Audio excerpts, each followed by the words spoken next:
Irmãos e irmãs, hoje damos início ao Tríduo Pascal, com a celebração da ceia do Senhor, a missa do Lava-Pés. Aquilo que Cristo viveu nos últimos dias da sua paixão, morte e ressurreição, nós vamos traduzir na liturgia como o Tríduo Pascal. Aquilo que Cristo viveu se torna presente na liturgia da nossa igreja. O nome já está dizendo, Tríduo, são 3 dias. Nós hoje estamos celebrando a sua entrega de modo ritual aqui na ceia, celebrada na Quinta-feira Santa.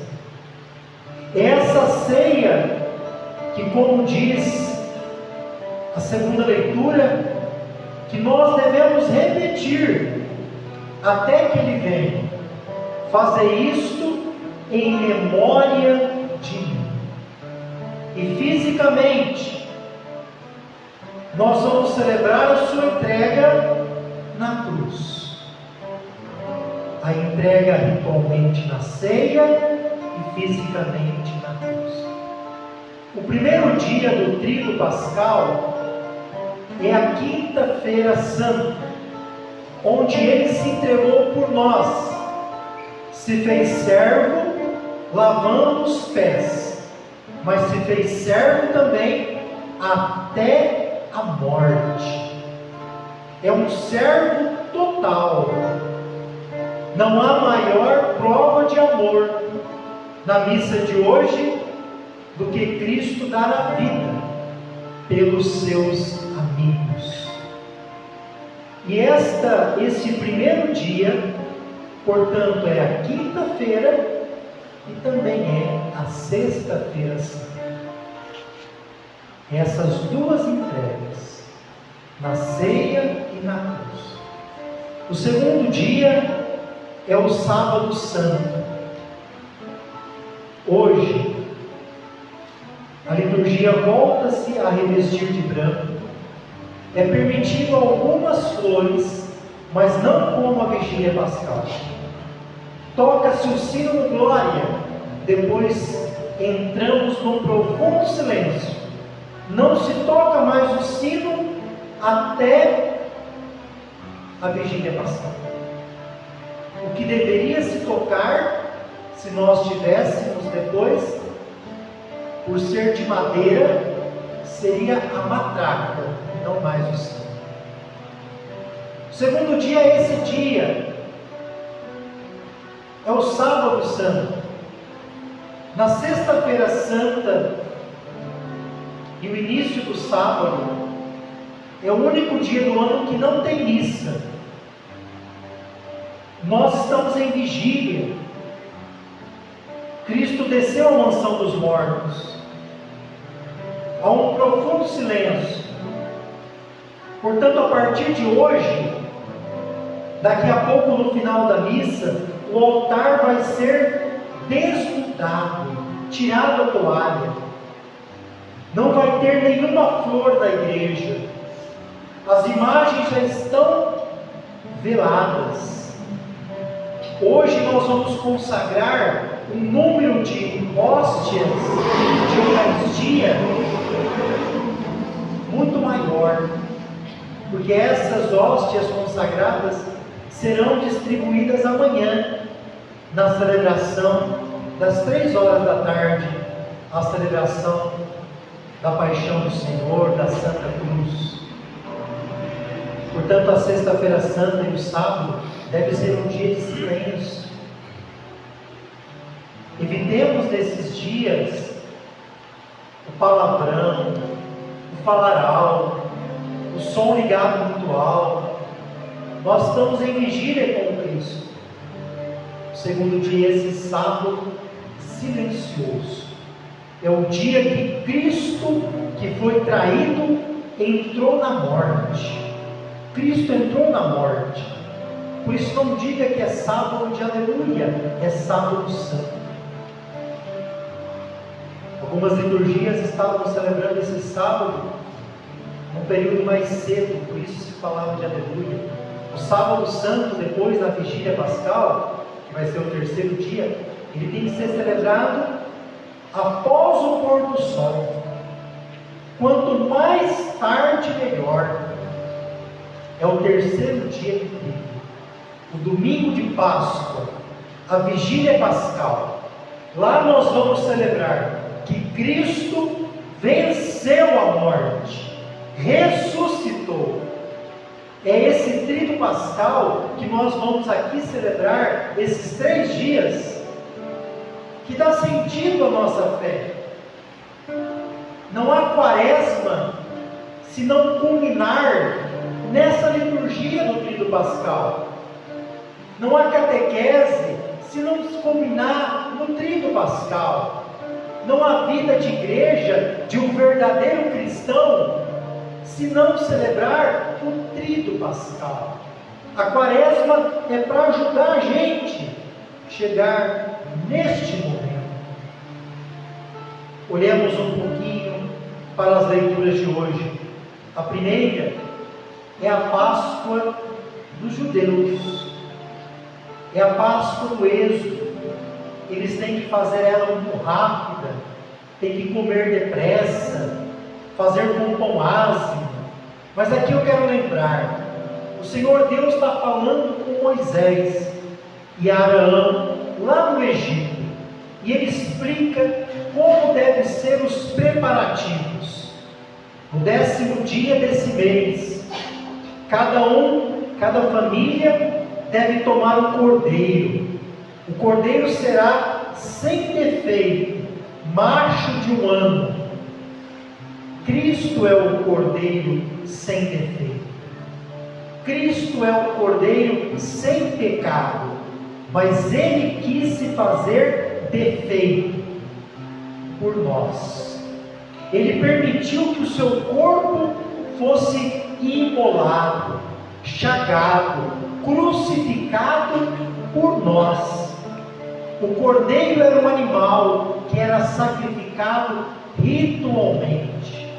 O Cristo se dá em sacrifício por nós, por amor.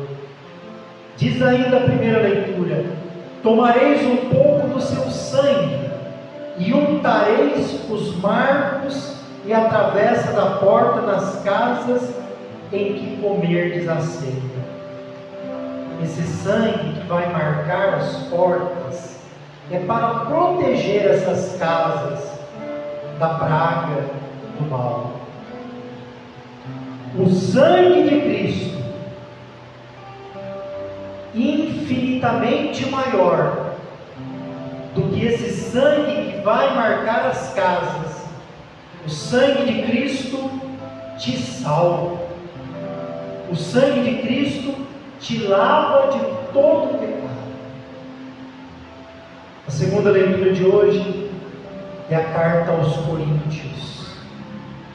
É a instituição da Eucaristia. Na noite em que foi entregue, o Senhor Jesus tomou o pão e, depois de dar graças, partiu e disse: presta muita atenção. Jesus participou de muitas ceias judaicas. Esta é a última ceia que Jesus vai realizar com os seus discípulos. Não é mais a ceia judaica. Ele pegou sim o pão e, depois deu graças, partiu e disse: isto é o meu corpo, que é dado por vós. Não é mais hóstia, não é mais pão, é o corpo de Cristo que você comunga. A aparência é a mesma, o gosto é o mesmo, apesar que muitos místicos sentiam comungar o próprio corpo de Cristo. Mas a essência não é a mesma. Depois que o padre impõe as mãos sobre as espécies eucarísticas do pão e do vinho, eles são transubstanciados. Por isso, a gente não pode pegar a hóstia na mão como a gente pega um pãozinho francês ou uma bolacha, de qualquer jeito, porque não é mais hóstia. Quando o sacerdote, o ministro, te entrega a hóstia consagrada, você está recebendo o corpo, o sangue, a alma, a divindade de nosso Senhor Jesus Cristo. Você não pode pegar ela e ir andando para comungar no banco, não pode. Tem que comungar na frente do ministro. Quando você pega a hóstia, não pode pegar que nem uma pinça qualquer, de qualquer jeito. Tem que pegar com cuidado, de preferência fazendo uma manjedora, e pegar e colocar na boca. E se ficar algum resquício na sua mão, é corpo de Cristo, tem que ser comungado. Se você for comungar na boca, abre a boca, o padre poder colocar o corpo de Cristo. Nós temos que comungar com toda a dignidade. O padre deve celebrar a sua missa como se fosse a primeira missa.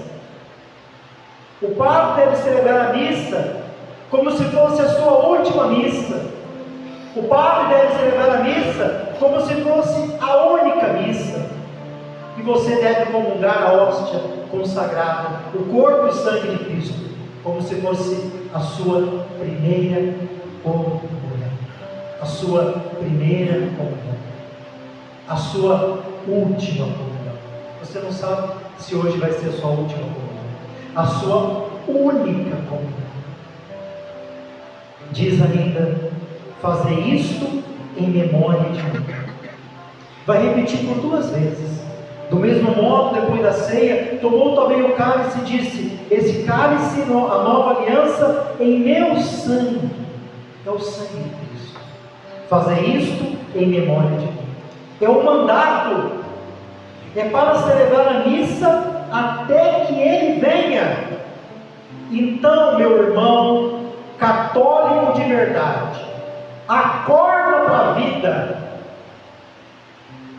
Porque se a gente não acordar, se a gente hibernar como aqueles ursos, quando a gente acordar, você não vai mais encontrar, ou vai encontrar muito pouco, uma igreja que você possa celebrar a missa sem ser perseguido, sem ser morto. Os fins dos tempos estão chegando. Aproveite, porque quando você acordar da sua hibernação, pode ser que você não encontre mais uma igreja católica aberta publicamente para celebrar o sacrifício da missa.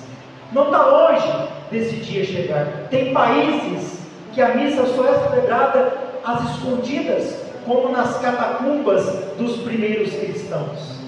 Meu irmão, eu vou repetir para você: fazer isso em memória de mim é um mandato. É para a gente perpetuar, fazer em memória dele até que ele venha. Então acorda, acorda, porque tem muitas mídias por aí, muitos sites, que querem colocar cristãos contra a igreja, contra os ministros ordenados, e a gente não se atenta que isso é para acabar com a missa. Não existe um católico sem a Eucaristia, sem a missa. Não existe um padre sem a missa. A Eucaristia é o centro da vida do padre, e é ele que traz a Eucaristia através das mãos. Tome cuidado, porque nós católicos na internet ficamos brigando e a gente não percebe que a gente está dando like, curtidas, para que aquele lá que a gente acha aumentando os seguidores, ele vai ficando monetariamente melhor. E as igrejas vão se esvaziando. Quanto cristão hoje católico, não estou dizendo os enfermos e acamados, que fazem academia todo dia e é muito bom, que pedalam para a sua saúde é muito bom, que assistem 10 horas de Netflix e é muito bom, mas não vem na missa. Acha que a missa da TV é a mesma coisa do que a missa presencial na igreja, onde você pode comungar a palavra e todos os. Não é, irmão. A missa na TV é uma bênção de Deus para a gente acompanhar durante a semana, quando a gente não pode vir, os doentes e acamados, mas a missa dominical é na igreja, porque Cristo instituiu a igreja, Ele instituiu a Eucaristia. Fazer isso em memória de mim, não como telespectadores, vindo a missa na TV, como não, fazer isso em memória de mim aqui, é participando de modo ativo, celebrando. O Evangelho de hoje é o lava-pés. Nós vamos aqui lembrar de 3 mandamentos. O primeiro é o mandamento do amor. Qual que é o mandamento do amor? No Antigo Testamento o mandamento era: amarás o teu próximo como a ti mesmo. Agora, nós vamos dar um passo qualitativo infinitamente maior. Amar o próximo como a mim mesmo era no Antigo Testamento. O mandamento do amor é: amarás o teu próximo. Guarda isso, abre o ouvido agora. Amarás o teu próximo como eu vos amei. Amarás o teu próximo como eu vos amei. Como eu vos amei? Lavando os pés. Como eu vos amei? Dando a vida.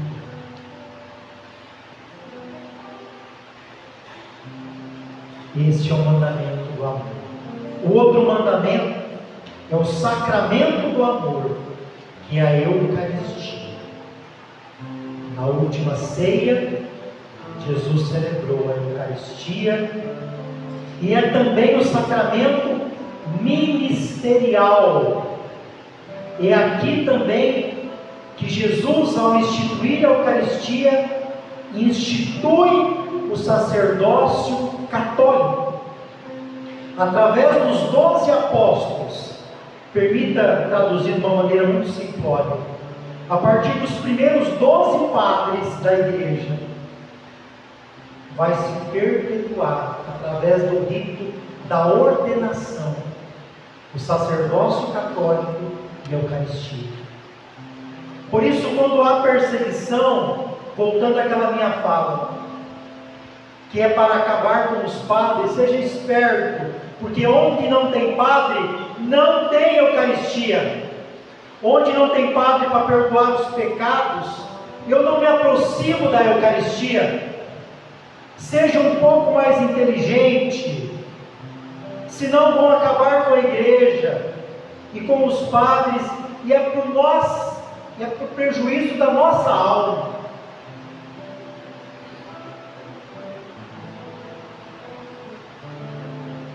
Gostaria de terminar lembrando que nós estamos ao redor de uma mesa, e é na mesa do altar que se dá a Eucaristia. Nas nossas casas, eu acredito que na casa de todos nós, ou na maioria de nós, tem uma mesa. Às vezes tem mais de uma, né? Tem gente que tem a mesa do jantar, a mesa do café. Quem mora na roça tem uma mesa maior. Tem a mesa que você lembra da tua infância, né? Ah, nessa mesa eu fazia as minhas refeições. refeições. Portanto, a mesa da casa, ela é um lugar sagrado. A mesa de casa é um lugar de bênção. Lá nós sentamos ao redor para nos alimentar. O alimento é sagrado. Eu não vou pedir para levantar a mão, porque senão a gente pode criar um conflito. Se eu levantasse a mão, quem aqui hoje, almoça junto na mesa? É mais fácil perguntar quem que almoça em frente à TV, quem que almoça no quarto, mas a mesa é para isso. A mesa é para sentar ao redor e fazer a refeição. O que é fazer a refeição? É agradecer a Deus porque você tem o pão na mesa, porque você tem o café na mesa. É agradecer a Deus porque você tem a carne no almoço, o arroz, o feijão. Você pode fazer uma refeição solene, um jantar, um almoço de domingo, é um almoço solene, quando você convida a família para almoçar na sua casa. Então a mesa é um lugar sagrado, porque lá a gente conversa sobre a vida, a gente escuta os pais, escuta os filhos. É um lugar de ouvir, é um lugar da comunicação. Nós contamos casos, é o lugar da bênção. Por isso, na mesa de casa, não pode ter na mesa a maldição e só a bênção. Uma mesa amaldiçoada é quando você senta em volta dela para comer, fofocando, para comer, falando mal dos outros, para comer e tramando como você vai roubar, matar. É trazer maldição para a tua vida. A mesa é sagrada, é para fazer refeição, é para partilhar a vida. A mesa da Eucaristia, nós nos reunimos ao redor do Cristo. Ele é a mesa, Ele é o altar, Ele é a hóstia, Ele é o cordeiro, Ele é o sacrifício, Ele que se dá por nós. A mesa aqui, o altar, é sagrado. É sagrado. Aqui Ele se dá por nós. Aqui nós partilhamos o pão eucarístico. Aqui nós rezamos, pedindo, agradecendo. Se a missa é santa, Santa Missa, ao comungar o Cristo, nós queremos sair daqui também santos, mas santos. Portanto, a partir de hoje o altar vai ser desnudado. Se a gente tivesse uma pia de água batismal, tinha que tirar a água da pia. As imagens são cobertas. Tudo vai entrando num clima de silêncio, para a gente também celebrar esta paixão do Senhor. Então guarde essas três coisas. Hoje iniciamos o rito pascal, o mandamento do amor, a instituição da Eucaristia e o sacerdócio católico. Reze para que tenhamos santas vocações. Rezem pela perseverança dos padres. Rezem para que o povo se aproxime cada vez mais e de modo digno da Eucaristia. Louvado seja nosso Senhor Jesus Cristo.